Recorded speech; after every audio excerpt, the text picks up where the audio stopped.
Hello everybody, my name is The Spectrum and this is some messing around randomness gameplay that I got while I was trying to play some of the new maps, and I was not trying to use the dual wield FMGs to begin with. I was actually trying to use the Magnum, but my internet disconnects me occasionally, as I have mentioned in previous commentaries, and it lost pretty much all the changes I made to the class apart from putting the ACOG on the MSR, which if you have, I guess if you had stability on this it'd be a lot better, but oh god, it was not reliable, shall we say.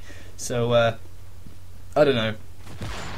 I don't feel like there are enough random setups in this game to really make it worth it, but I've been doing stuff like going pistol only so that I can like unlock akimbo pistols and stuff like that, you know, just to do something a bit different. And that, along with kind of stuff I saw emerging in Call of the Community, have given me kind of a lease on life. Not a lease on life, a lease on the game. Well, not a lease on life, jeez, it's just a video game. Anyway, from Call of the Community I kind of not discovered, but I confirmed that the better guns in the game are definitely the ACR and the MP7. Now I'm not saying this because the pro players use it, it must be amazing. No, I'm saying this because they know from experience that these guns are really good and are consistent, and in competitive gaming, in any game, when you're going to be competitive, you need to use what you know works and what works for you. Now, in Call of Duty Modern Warfare 3, the guns have been kind of edited to the point where anyone can use them. So you say the MP5. If that was Black Ops, the MP5 wouldn't be seen pretty much at all, because, you know, it's, you know, it's too much kick, too much recoil, all this. But with the kick proficiency, you can turn it into a UMP, essentially. That's how it works. That's how the proficiency system works. And like the ACR is the best at doing things like that, because you can put pretty much any proficiency on that gun and it turns it into a bit of a monster. Kick turns it into a laser beam, so you have that long range weapon. Focus makes it really good at up close. Attachments, you can put a silencer and extended mags on it, stuff like that. You know, it's just that kind of like, you can do anything to it and it will still be good because of the way the gun works. It reminds me a lot of what the Commando would have been like had stopping power been in Black Ops. Now the same can be said for the MP7 to an extent, because it is only a machine gun, a submachine gun, and you know, there are other things to consider, like range. Does range really have that much effect on your gameplay? I've found personally the best setups with the MP7, in my experience, are things like extended mags with focus, or dual attachments with like extended mags and rapid fire, or silencer, you know, stuff like that. Silencer with rapid fire is a pretty good setup.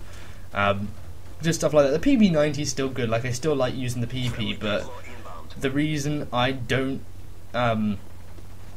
use the PP over the MP7 is purely because the MP7 has no recoil and it doesn't have stupid gun flare over its iron sights. And watch this. You just saw what happened there. Watch how far ahead of me he is. He's at least 2 seconds ahead of me there. That's ridiculous. That's insane lag. And this is Infinity Ward. Before Black Ops, they were really well known for having good connections. What happened? Lag compensation. Anyway, so that kind of metagame being showed through Call of the Community, because it wasn't just YouTube players who kind of most of them are like experienced in pub lobbies, and they'll give you tips for pub matches and stuff like that. There are a lot of MOG players, and they knew what they were doing. So, you know, if you want to do well, if you want to get a good score, if you just want to play the game for, like, you know, it's a first-person shooter, let's use a gun, then those are the guns to use. But I find like the rest of it, you kind of just want to play the game for fun. Like, who really cares about stats at the end of the day? If you go like a horrible KD just to unlock some pistols, who cares? Like, it really doesn't matter. And, you know, it proves nothing. Like, you can have a huge KD because you get put into lobbies with really, really bad players. It doesn't matter, because a really, really good player can have a hard KD because they do stupid stuff like ACOG MSRs and stuff like that. So, stats really don't matter, honestly. And I'm just like, if I'm going to play this game, I'm going to go like pistol only or ACOG snipers, stuff like that, just kind of to unlock stuff, and then, you know, just to mess around, you know, just to play a video game, you know. It's like those times you go and play, I don't know, Tekken at your friend's house and pick like the worst character, and, you know, just have a laugh and stuff like that. You know, you could do the worm, no, not the worm, the slug, and put the riot shield on your back and just crawl around. That's pretty funny. And just stuff like that, just stuff to enjoy the game, and not, you know, just stop playing it altogether. And I get there are some people, you know, who have a lot of fun by just getting huge scores. MP7 ACR, just saying.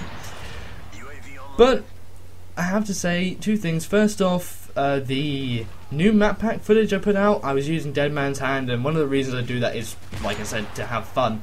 One of the other reasons is just because if you're going to go on a death streak, I think you might as well pick a death streak that really makes you realise that you're going on a, you know, that is worth using. Like Juiced, you can die unfortunately from 3 times in a row and then you'll look bad.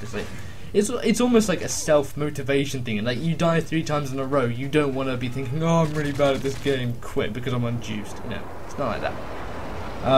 And the other thing is that I was a bit harsh on Piazza when I reviewed it. I don't think it's a terrible map. I think it's pretty good, and I'd like to play Domination on it sometimes, perhaps, but like with a team. And I do like escalated maps. I just think like the routes, they're all over the place. Like you couldn't control it, the entire map, and I don't know. I'll see. I'll play some more of it and see how it goes. But yeah, this guy knows what he's doing. Akimbo USPs, yeah, like a boss.